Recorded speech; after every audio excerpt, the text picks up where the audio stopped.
વિક્રમ સંવત 2081 કાર્તિક વદ 30 તારીખ 18/11/2024 સોમવાર.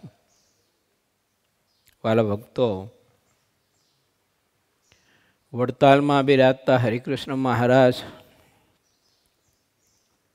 શ્રી લક્ષ્મીનારાયણ દેવ, ધર્મદેવ, ભક્તિ માતા વાસુદેવ વગેરે વગેરે દેવોનો દ્વિશતાબ્દી મહોત્સવ વડતાલ ધામમાં ખૂબ ધામધૂમથી ઉજવાયો. તેમાં શ્રી સંસ્કારધામ ગુરુકુળ ધાંગધ્રાના સંતો ભક્તોએ ખૂબ જ ભાવથી સોંપાયેલી બધી સેવા તન મન ધનથી અને કેવળ ને કેવળ ભગવાન શ્રી હરિ, આચાર્ય મહારાજ શ્રી, સંતો, હરિભક્તો આ બધા રાજી થાય એના રાજીપા અર્થે ખૂબ જ ભાવથી સેવા કરી. જેમાં 20 જેટલા થાળ ભેટના બધા કાઉન્ટર હતા અને ઉત્સવનો મુખ્ય પ્રવેશ દ્વાર આપણા સંતોએ, પાર્ષદો, સાધકો અને હરિભક્તો ભેળા મળી અને જાત મહેનતથી એ મુખ્ય પ્રવેશ દ્વાર ઉત્સવનો બનાવ્યો હતો. ઓછામાં ઓછા 20-25 દિવસ સુધી આખી રાત્રિ સવારના 6 વાગ્યા સુધી સંતો તે સેવા કરતા હતા. એવી 20-25 દિવસ સુધી મુખ્ય પ્રવેશદ્વાર બનાવવા માટેની સેવા કરી ખૂબ રાજીપો પ્રાપ્ત કર્યો. સ્વયંસેવક તરીકે હરિભક્તો બધા બહેનોએ પણ ખૂબ જ તન મન ધનથી મહારાજને રાજી કરવા માટે સેવા કરી અને સૌનો ખૂબ જ રાજીપો પ્રાપ્ત કર્યો. આદિ શતાબ્દી મહોત્સવના ઉત્સવ અંતર્ગત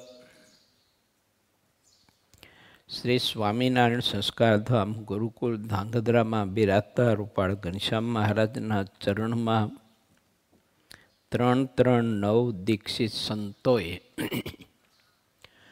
મહારાજ શ્રી પાસે ભાગવતી દીક્ષા લઈ અને રૂપાળા ઘનશ્યામ મહારાજના ચરણમાં પોતાનું જીવન સમર્પણ કરીને આપ જેવા ભક્તોની સેવામાં જોડાયા. જેમાં પુરુષોત્તમ સ્વરૂપદાસજી, તીર્થ સ્વરૂપદાસજી અને જોગી સ્વરૂપદાસજી આ 3 સંતોએ ભાગવતી દીક્ષા લઈ અને સત્સંગની સેવામાં પોતાનું આખું સમર્પણ કર્યું.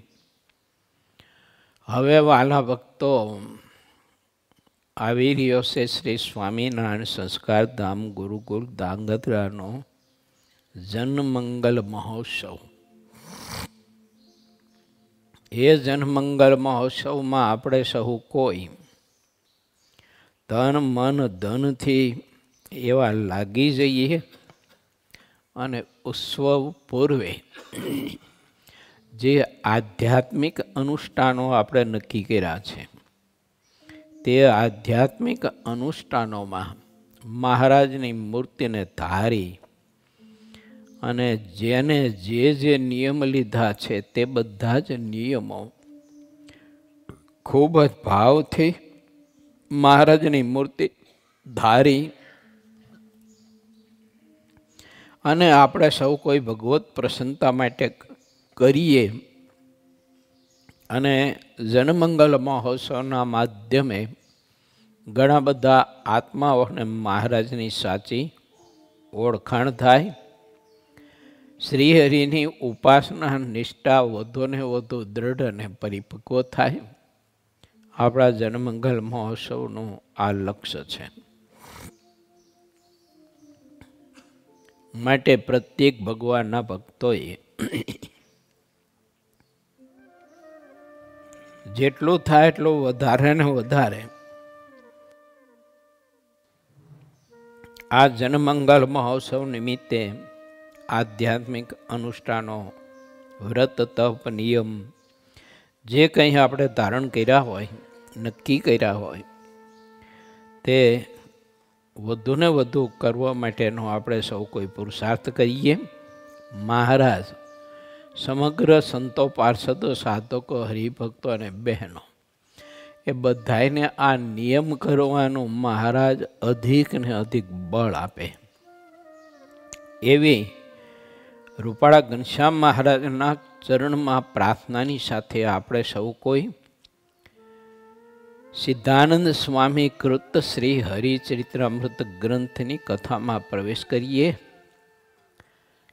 61માં તરંગની કથા આપણે સૌ કોઈએ લીધી હતી. ત્યાર પછી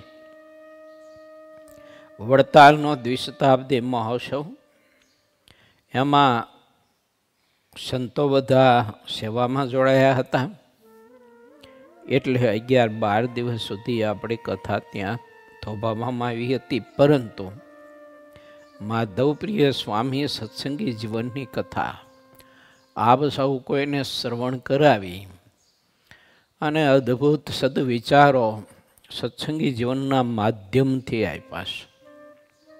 ભગવાન સ્વામિનારાયણ આપણને એ જ કહેવા માગે છે કે અંતકાળે ભગવાનના આશ્રયની અનિવાર્યતા છે. તો એમાં આપણે પ્રવેશ કરીએ. પૂરે 21મું તરંગ 62મો, ગઢડા પ્રથમ પ્રકરણનું 61મો વચનામૃત. અંધકાળે ભગવાનના આશરાની અનિવાર્યતા. ફાગણ વદી 3ને દિવસ શ્રીજી મહારાજ દાદા ખાચરના દરબારમાં શ્રી વાસુદેવ નારાયણના મંદિરની આગળ લીમડાના વૃક્ષ નીચે ઓટા ઉપર રહેલા પલંગ ઉપર વિરાજમાન હતા. શ્રી હરિએ હીરકોરી શ્વેત પાગ મસ્તક ઉપર બાંધી હતી, શ્વેત પછેડી ઓઢી હતી, શ્વેત કેસ પહેર્યો હતો અને કંઠમાં શ્વેત પુષ્પના હાર ધારણ કર્યા હતા તથા શ્વેત પુષ્પના તોરા પાગમાં ડાબી બાજુ ચિત્તને ચોરે તે રીતે લટકી રહ્યા હતા અને પોતાના મુખારવિંદની આગળ મુનિ તથા દેશ દેશના હરિભક્તની સભા ભરીને બેઠી હતી. પછી મુક્તાનંદ સ્વામીના મનમાં જે પ્રશ્ન ઉભી તે શ્રીહરિને પૂછ્યો કે હે મહારાજ, કામ, ક્રોધ, લોભ અને ભયના યોગ્ય કરીને પણ જેની ધીરજ ડગે નહીં તેનો શો ઉપાય છે? તે જેમ હોય તેમ યથાર્થપણે કહો. પછી શ્રીજી મહારાજ મુક્તાનંદ સ્વામી પ્રત્યે બોલ્યા છે, હું દેહ નથી પણ દેહથી ભિન્ન અને સૌનો જાણનારો એવો પરમ અનુપમ આત્મ સ્વરૂપ છું. જ્યારે આવી રીતની આત્મનિષ્ઠા અતિ દૃઢ થાય ત્યારે કોઈ રીતે કરીને તેની ધીરજ ડગે નહીં અને તેવી આત્મનિષ્ઠા વિના બીજા અનેક ઉપાય કરે તો પણ ધીરજ રહે નહીં. માટે ભગવાનના ભક્તોને કામ, ક્રોધ, લોભ આદિ દોષો એનાથી જો મુક્ત રહેવું હોય, યા તો તે દોષના દોરા દોરાઈને મહારાજની મરજી લોપીને મહારાજને ના ગમે એવું કાંઈ આપણાથી થઈ જતું હોય તો એનાથી મુક્ત થવા માટેનો ઉપાય સર્વોત્તમ, સર્વશ્રેષ્ઠ પોતાને આત્મસત્તા રૂપે માનવું. હું મહારાજનો મુક્ત છું, મહારાજનો હું દાસ છું. હું પુરુષ નહીં, સ્ત્રી નહીં, ત્યાગી ગૃહી નહીં, રાજા રંક નહીં, મનુષ્ય પશુ પક્ષી નહીં, દેવ દાનવ નહીં, મુક્ત છો.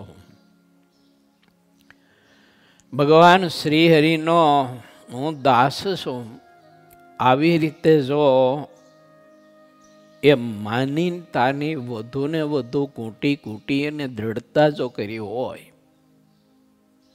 તો પછી જીવને એનો પાસ બેસી જાય.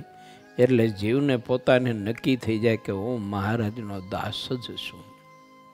આવો એને જીવમાં પાસ બેસી જાય. કોઈ કોઈ ચીજ વસ્તુ પદાર્થ હોય અને એને બહુ ભોગવવાથી, એનું બહુ ચિંતન કરવાથી એ ચીજ વસ્તુ પદાર્થનો પાસ બેસી જાય છે આત્માને વિશે. પછી ત્રણેય અવસ્થામાં એને જે ત્રીજ વસ્તુ અથવા તો તે રૂપ કે બીજું ત્રીજું જે હોય તે એ વગર ધ્યાને અને વગર સંભાળે ભૂલાતો નથી ને અખંડ અખંડ એને સ્મૃતિપટમાં રહે છે. કારણ કે એને ખૂબ ભોગ્યું, ખૂબ એનું ચિંતન કર્યું, એનું મનન થયું, એ ખૂબ ઘોટાણું. તો એણે કરીને આત્મામાં એનો પાસ બેસી ગયો. સેમ એ જ રીતે મહારાજની મૂર્તિનું જો હું ને તમે આવી રીતે મનન ચિંતન કરીએ અને હું મુક્ત છું, હું મુક્ત છું, હું મુક્ત છું, એમ સતત ને સતત જો આત્મા એનું રટન કર્યા કરે, એને ઘૂંટા કરે, તો એક દિવસે આત્માને એવું નક્કી થઈ જાય કે હું મુક્ત જ છું. પછી ક્યારેય પોતાને દેહધારી ન માને.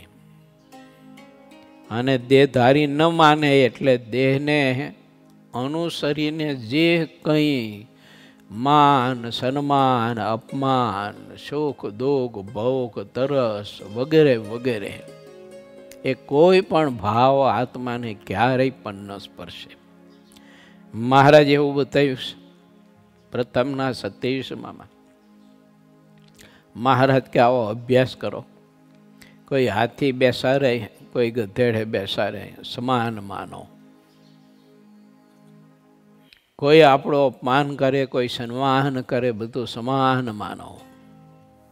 આવો મહારાજ કે અભ્યાસ કરો. પ્રત્યેક બાબતમાં ભગવાનનો ભક્તો માન સન્માનમાં સતત ને સતત અંતર્મુખ વૃત્તિ રાખીને જાણપણી રૂપી દરવાજે ઊભો રહી અને સતત ને સતત સાવધાન રહીને વિચારે કે હું તો મહારાજનો દાસ છું, મુક્ત છું. જો આ રીતે માનમાં આવશે તો માન સન્માન આપણને ક્યારેય પણ ગર્વ નહીં બંધાવી શકે, એમાં સુખ નહીં મન આવે.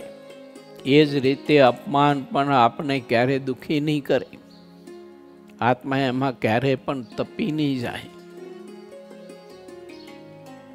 એને જ મહારાજે સાધુતા બતાવી છે.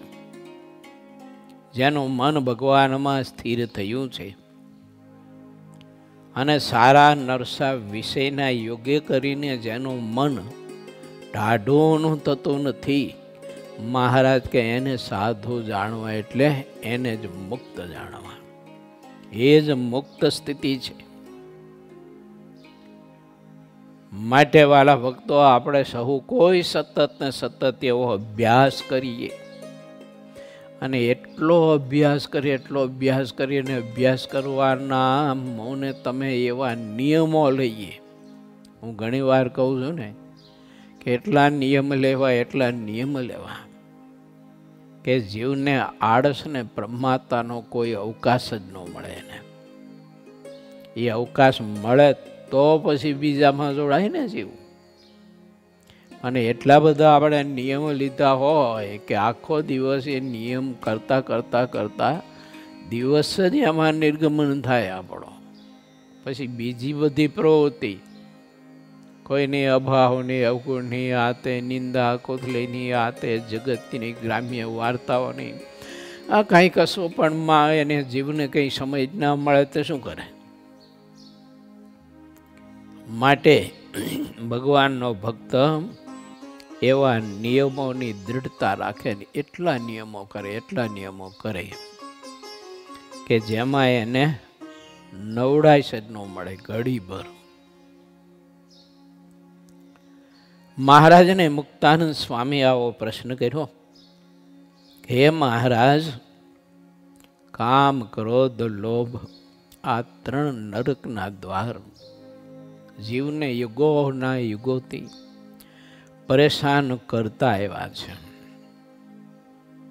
માટે એમાંથી મુક્તિનો ઉપાય બતાવો.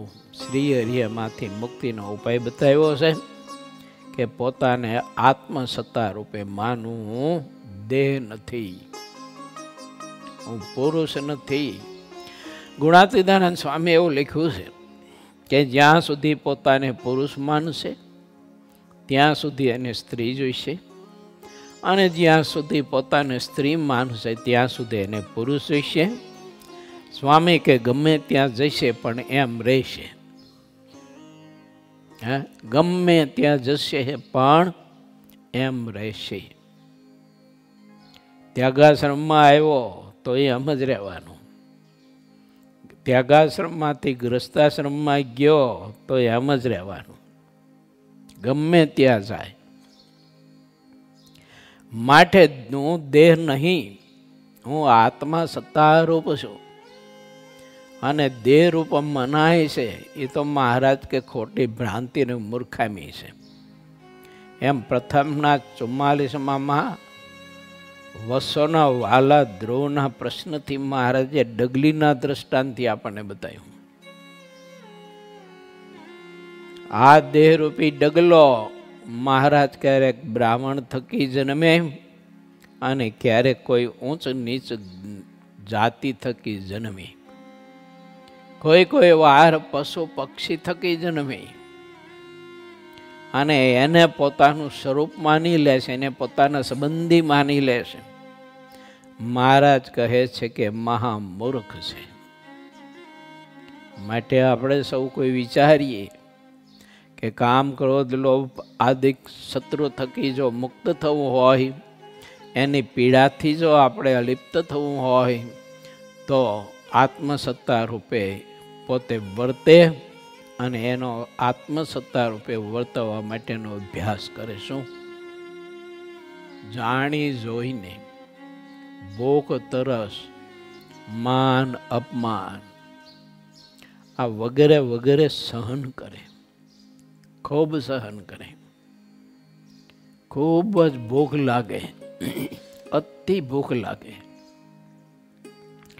તો એ ભૂખ ટાળવા પૂરતું જ પાછું, ગળા સુધી આવે એમ નહીં.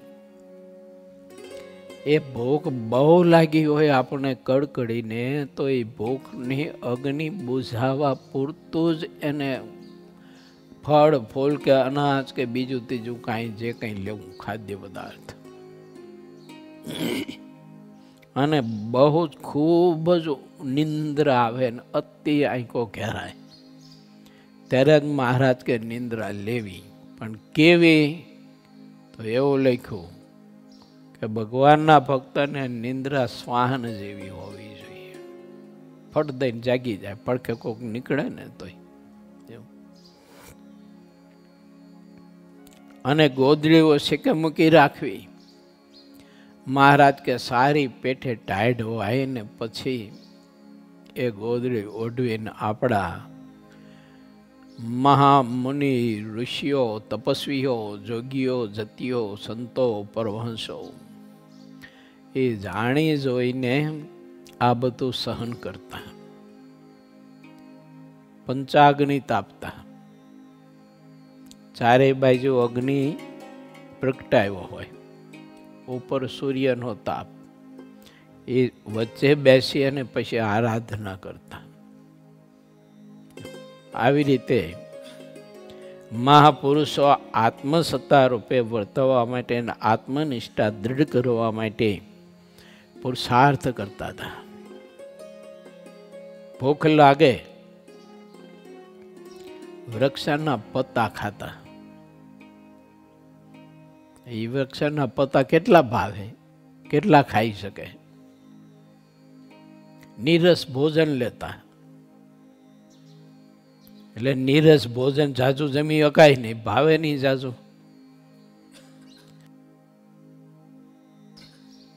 રસ કસવાળો હોય તો સ્વાભાવિક છે કે વધુ ખવાઈ જવાય. નીરસ ભોજન હોય તો બહુ ખવાય નહીં. એમ કરીને મહાપુરુષો આત્મનિષ્ઠા દ્રઢ કરતા. માટે આપણે એની પરંપરાને એની પેઢીના કહેવાઈએ, એના વારસદાર કહેવાઈએ. તો આપણે થોડો ઘણો પણ પ્રયત્ન કરવો. પછી બ્રહ્માનંદ સ્વામીએ શ્રીહરિને પૂછ્યું, તે આત્મનિષ્ઠા અંત સમયે કેટલી સાહી કરે છે? ત્યારે શ્રીજી મહારાજ મુનિ પ્રત્યે બોલ્યા છે, જેમ નદીને તરવી હોય ત્યારે જેને તરતા આવડતું હોય તે હિંમતથી તેને તરી જાય છે, પણ જેને તરતા ન આવડતું હોય, અર્થાત જે તરતા ન શીખો હોય, તે તો ત્યાં જ ઊભો થઈ રહે છે. અને જ્યારે સમુદ્ર તરવો હોય ત્યારે તો તરતા આવડતું હોય કે ન આવડતું હોય, તે બંનેને વહાણનું કામ પડે છે. વહાણ સિવાય કોઈ જઈ શકતું નથી. તે જ રીતે ટાઢ, તડકો, ભૂખ, તરસ, માન, અપમાન અને સુખ દુઃખ તે રૂપે અતિ સારી કે અતિ ખરાબ નદી છે. તેને જે આત્મનિષ્ઠાવાળો હોય તે તરી જાય છે, પરંતુ મૃત્યુ સમય તો મહાસાગર જેવો છે. માટે ત્યાં આત્મનિષ્ઠાવાળો હોય કે આત્મનિષ્ઠા વગરનો હોય, તે બંનેને ભગવાનની ઉપાસના રૂપી વહાણનું અવશ્ય કામ પડે છે. તેમાં રતિભાર પણ ખોટું નથી. તેથી અંતકાળે તો ભગવાનનો જે દ્રઢ આશરો હોય એ જ કામમાં આવે છે. અંત સમયમાં તો આત્મનિષ્ઠા કાંઈ કામમાં આવતી નથી. એટલા માટે ભગવાનની ઉપાસના દ્રઢ કરીને રાખવી. અંત સમયે બીજા બધા સાધનોનું બળ છોડી દેવું.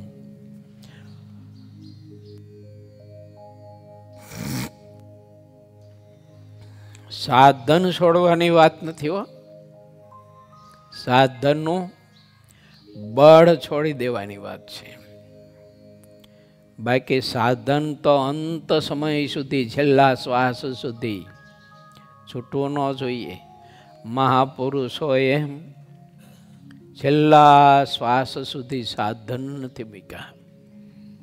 અમે અમારા ગુરુના દર્શન કર્યા છે. છેલ્લે અંત સમયે પાટ ઉપરથી પછી ગાયના છાણ અને મૂત્રથી પૃથ્વી લીપીને સ્વામીના શરીરને, દેહને એ પથારીમાં સુવડાવ્યો. નજરે દર્શન કર્યું છે કે અંગોઠો અખંડ આમનામ ચાલુ ને ચાલુ હતો.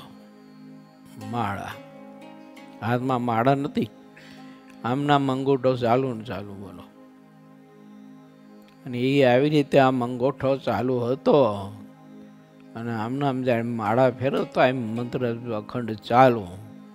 અને પછી છેલ્લો શ્વાસ બુઝાઈ ગયો ત્યારે અંગૂઠો આ વચલી આંગળીના પહેલા ટેરવા ઉપર સ્થિર થઈ ગયો. આવું દર્શન કર્યું છે નજરે. આટલું સાધન છેલ્લા શ્વાસ સુધી. અને એટલા બધા ભગવાનના ભજનના આગ્રહી મહાપુરુષો. માટે ભગવાનના ભક્તે અંત સમયે તો ભગવાનની ઉપાસના જ કામ આવશે. તો ઉપાસના જેને દ્રઢ કરવી હોય એને મહારાજની મૂર્તિ ધારીને ખૂબ જ ભજન કરવું. પ્રત્યેક ક્રિયામાં ભક્તિ, ભગવાનનું સ્મરણ. એનો ખૂબ અભ્યાસ કરી અને સિદ્ધિ પ્રાપ્ત કરવી. બાકી મહારાજ કહે છે કે અમે આત્મનિષ્ઠાની જે વાત કરીએ છીએ આત્મસત્તા રૂપે વર્તાવાનું, એનું તો પ્રયોજન એટલું જ છે કે આત્મનિષ્ઠા દ્રઢ કરી હોય તો શરીરના સુખ દુઃખ, ભોગ તરસના, માન અપમાનના વગેરે વગેરે કોઈ મંદવાડની વ્યાધિઓ હોય તો એ જીવ સહન કરી શકે. આટલું જ પ્રયોજન છે મહારાજ કે આત્મસત્તા રૂપે વર્તવું એનું. તો બાકી એનું કોઈ પ્રયોજન એવું નથી ને એને કરીને જ જીવ કલ્યાણને પામે અને આત્યંતિક કલ્યાણ થાય એવી વાત મહારાજ કે શાસ્ત્રમાં ભલે લખી હોય પણ અમારા માયનામાં નથી આવતી. જો માટે ઉપાસના ભગવાનની ખૂબ દૃઢ ને પરિપક્વ કરવી અને ધ્યાન ભજનના અંગ ખૂબ દ્રઢ કરવા.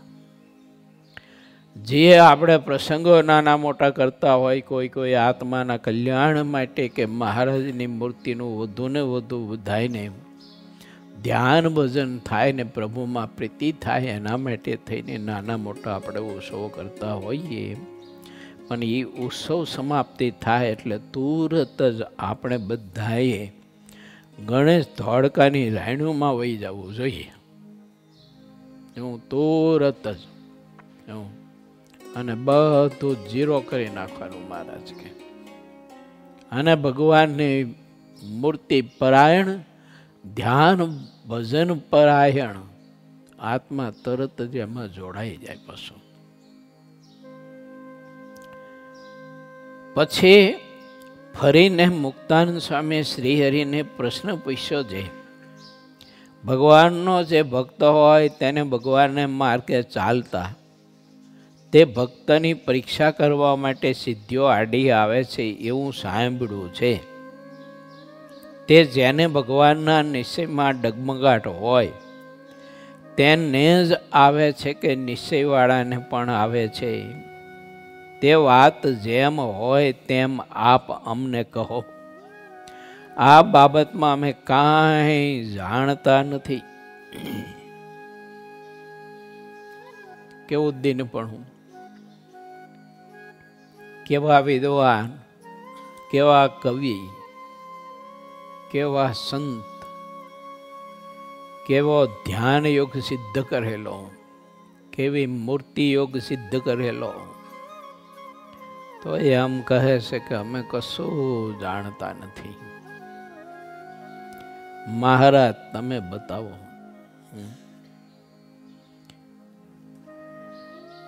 બહુ અદ્ભુત વાત છે. સિદ્ધિ પરમાત્મા આપણને કોઈ આપે અને એમાં જો જીવને થોડો ઘણો ડગમગાડ જો થઈ જાય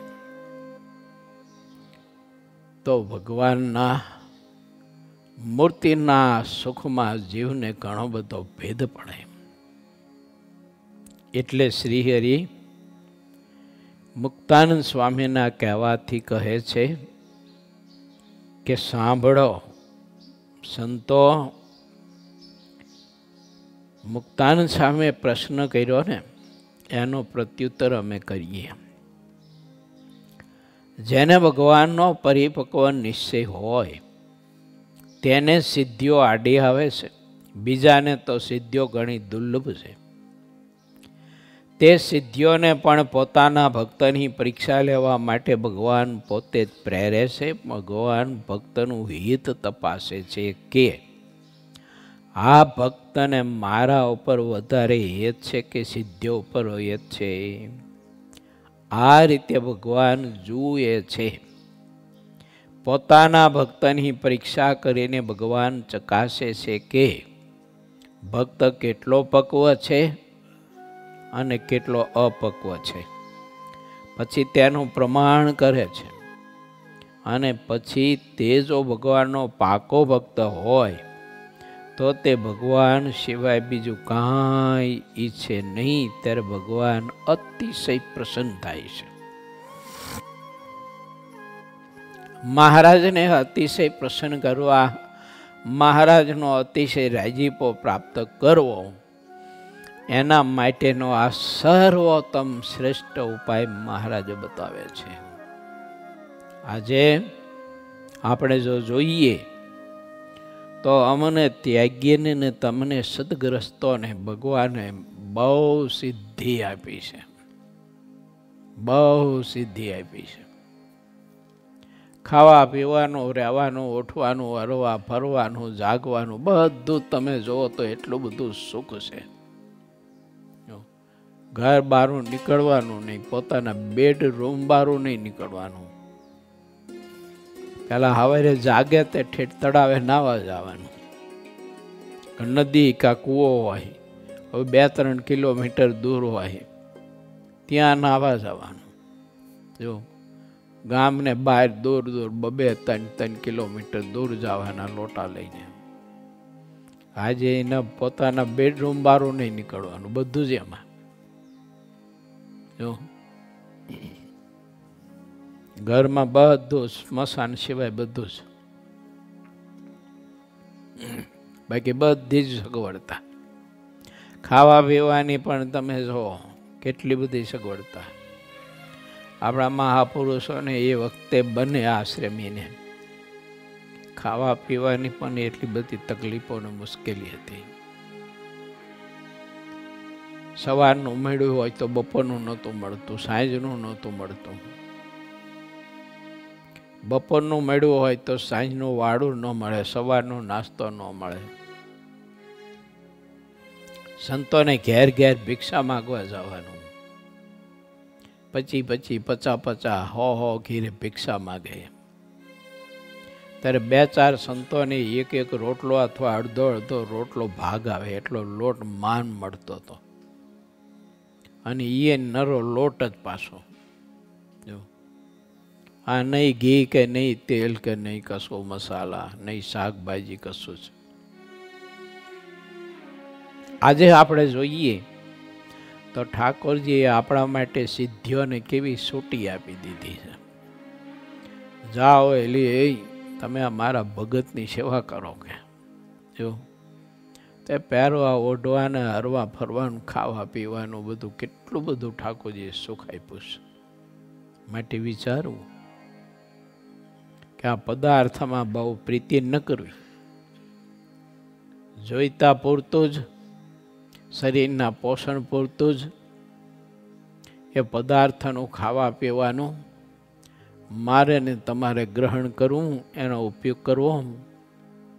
બાકીનું બીજા ભક્તોના માટે છે એમ માની અને તે પદાર્થોથી વિરક્ત રહેવું. સારી પથારી હોય તો તે પથારીમાં પછી પડ્યું ના રહેવું. એવું પણ મહારાજની મૂર્તિનું ધ્યાન ભજન કરવું, અનુષ્ઠાનો કરવા. સારી સૈયા, સારી પથારી, સારી બધી સગવડતાઓ એ બને ત્યાં સુધી ત્યાંનાથી આપણે વિરક્ત કહેતા જુદું રહેવું, છેટું રહેવું. એનો બને ત્યાં સુધી ઉપયોગ ન કરવો, અને કરવો જરૂર પડે તો આવશ્યકતા પૂરતો કરવો. નહીતર ગોપાળન સ્વામી એવું લખ્યું છે, સ્વામી કે પદાર્થનો જોગ જ એવો છે કે જીવને આળસુ અને પ્રમાદી બનાવી નાખે. આળસુ ને પ્રમાદી થયેલો આત્મા સમય હોવા છતાંય, શરીર સક્ષમ હોવા છતાંય, બધા યોગ હોવા છતાંય ધ્યાન ભજન નથી કરી શકતો, કથા કીર્તન નથી કરી શકતો. આ બધા જ યોગો હોવા છતાંય. એટલે તો મહારાજે ઊંઝાઈ ગયા ને ત્યારે પછી મહારાજે કહ્યું, આ ઓલી દીકરીને, હું નામ ભૂલી ગયો, હા જય કુંવરબાને, કે બેટા રસોઈ કરવામાં જો આટલો બધો સમય જતો હોય તો ધ્યાન ભજન ક્યારે થશે? માટે દીકરી જય કુંવર એક સિંગોડું ખાઈને ભગવાન ભજવા. મહારાજની એક વિચારધારા જો આપણે વિચારીએ ને તો એટલી બધી અદ્ભુત છે વિચારધારા મારા તમારા માટે કે આપણે કોઈ રિદ્ધિ સિદ્ધિમાં અને રિદ્ધિ સિદ્ધિએ આપેલું પદાર્થ એમાં આપણે બદ્ધ ન થઈ જઈએ. એના માટે મહારાજની કેટલી બધી ઊંચી વિચારધારા છે. શ્રી હરિ તો ત્યાં સુધી બોલ્યા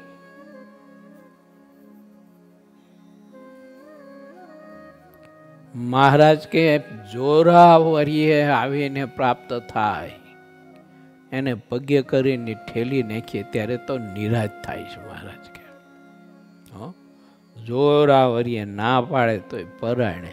અરે હરિભક્તો બધા છે ને મેવા મીઠાઈ ને ફળ ને ફૂલો બહુ લાવતા, મોટા પટારા ભરી ભરીને મીઠાઈઓ લાવતા, પેંડા ને બરફી ને ગારી ને સૂતરફેણી ને વગેરે વગેરે. ખજૂરના તમે મોટા કરંડિયા ભરી ભરીને લાવે, ડાળિયા ને ધાણી મમરા મોટા કોથળા ભરી ભરી આવતું. જોરાવરીએ પ્રાપ્ત થતો.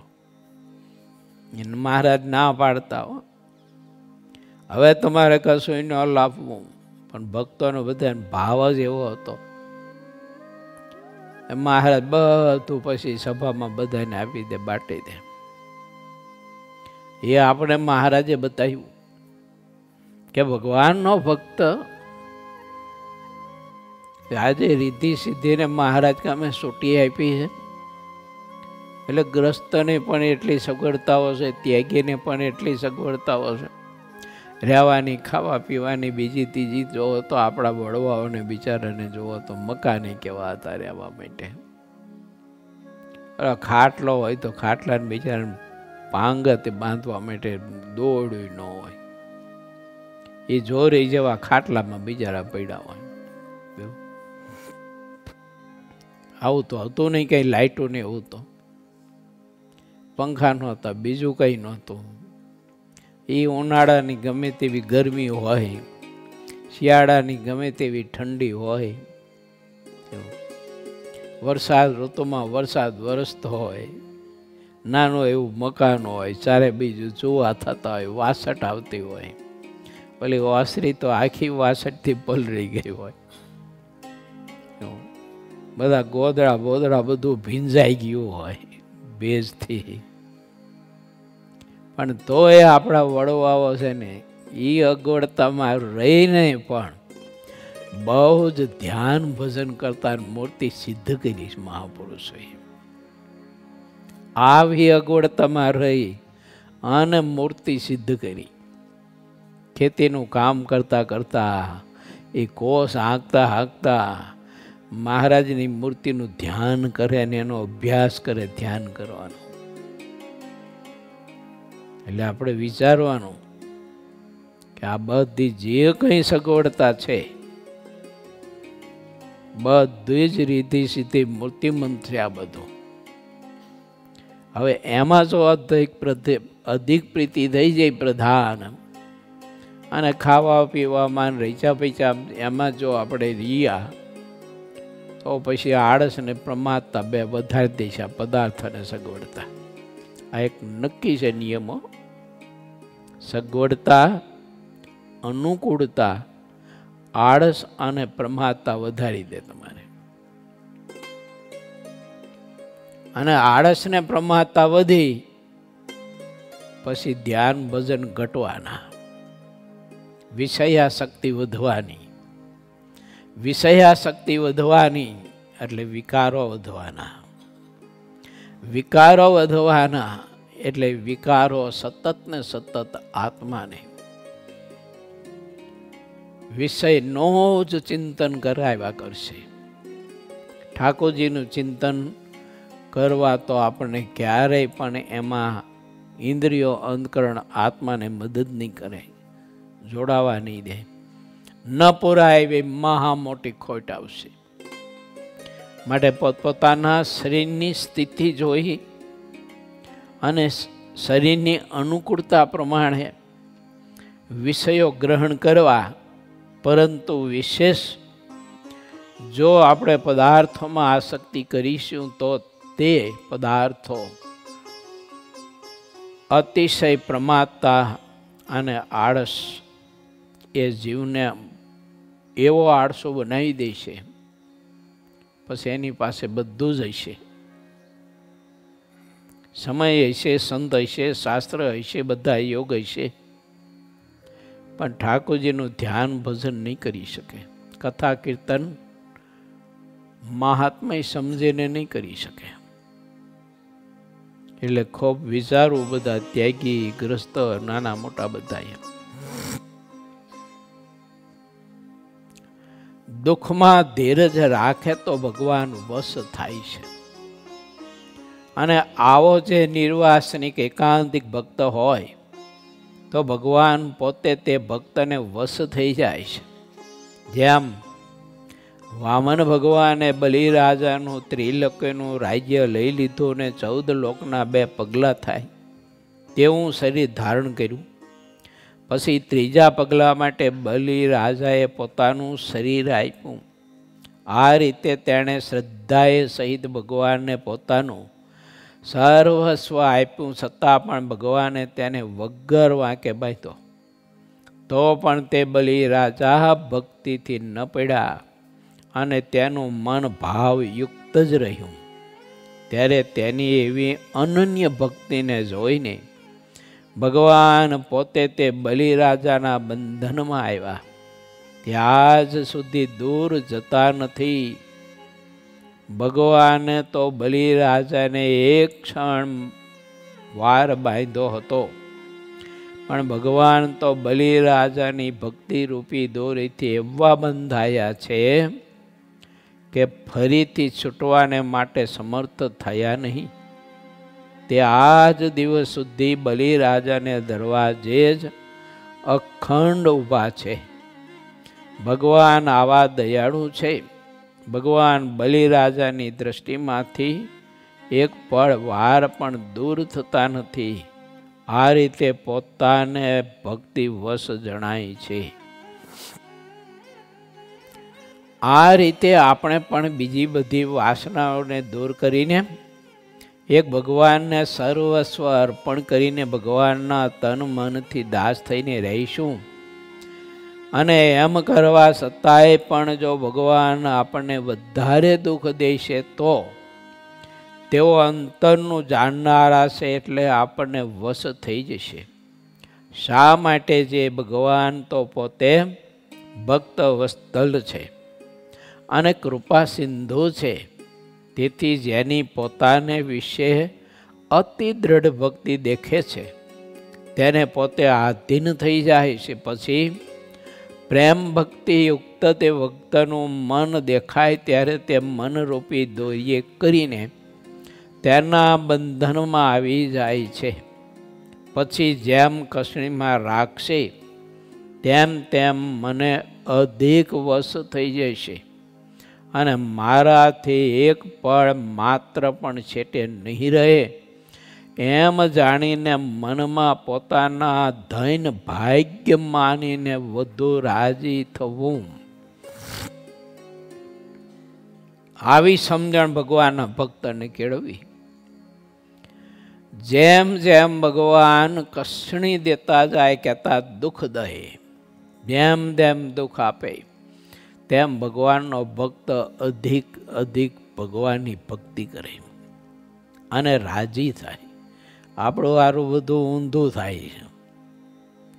જો દુઃખ દે ત્યારે બહુ દુઃખી થઈ જાય છે અને સુખ જ્યારે આપે ને ત્યારે સુખમાં એવા છકી જાય છે તે ભગવાનને ભૂલી જાય છે. હવે આપણી જાતને આપણે ભૂલી જાય છે.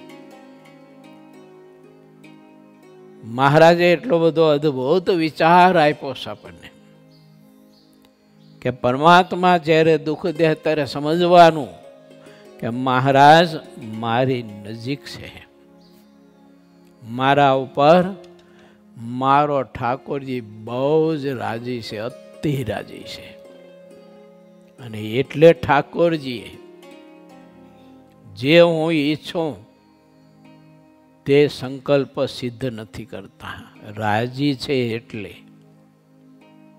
અને આપણા તો સંકલ્પ કરવાના કંઈ ઠેકાણા ખરા? ક્યારેક એવા સંકલ્પ કરી બેસીએ કંઈ નક્કી ખરું?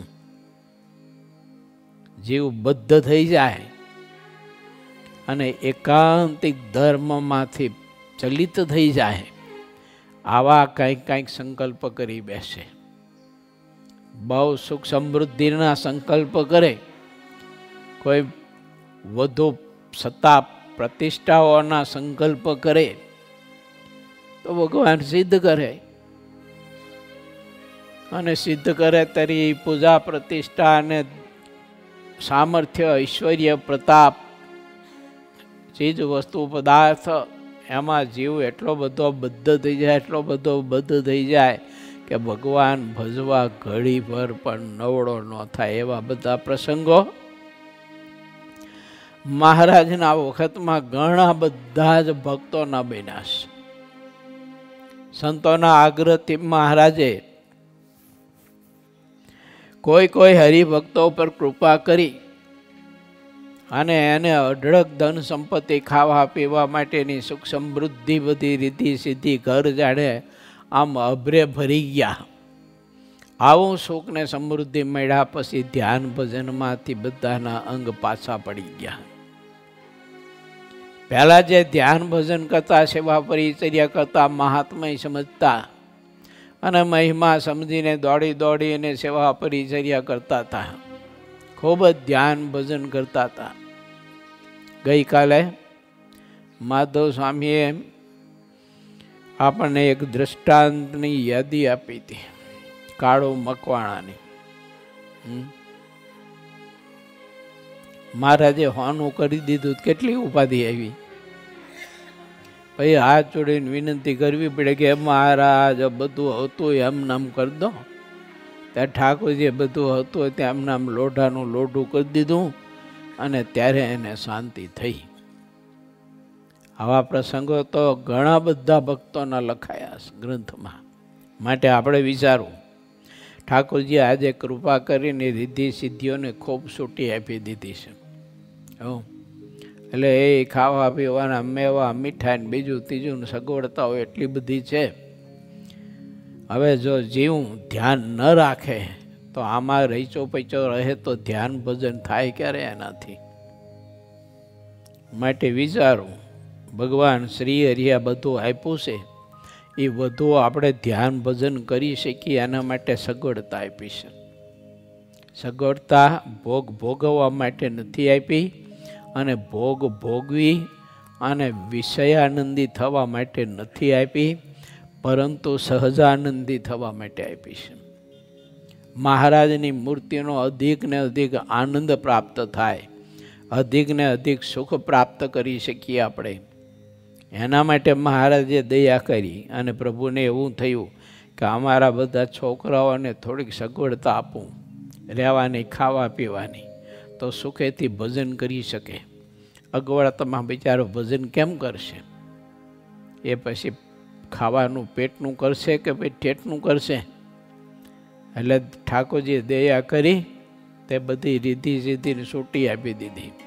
આજે આપણે જોઈએ હરિભક્તોના ઘેર કેટલી બધી સમૃદ્ધિની કેવી સંપત્તિ છે. ગામડાઓમાં તમે જુઓ, ગામડામાં મકાનો હરિભક્તો કર્યા છે ને એવા તો સિટીમાં ન હોય એવા મકાનો મોટા જબરા.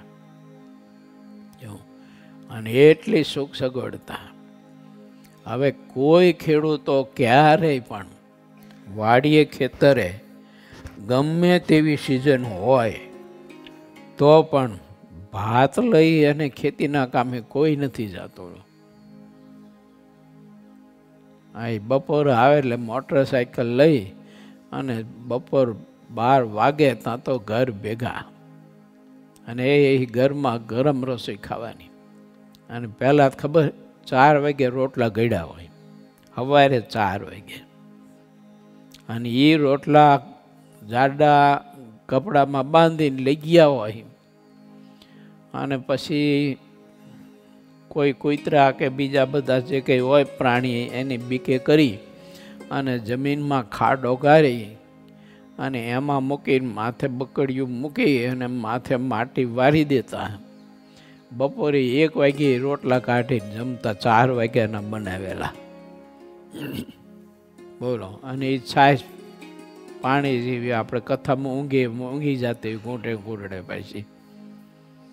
એ છાશ ને રોટલો બિચારા ખાતા.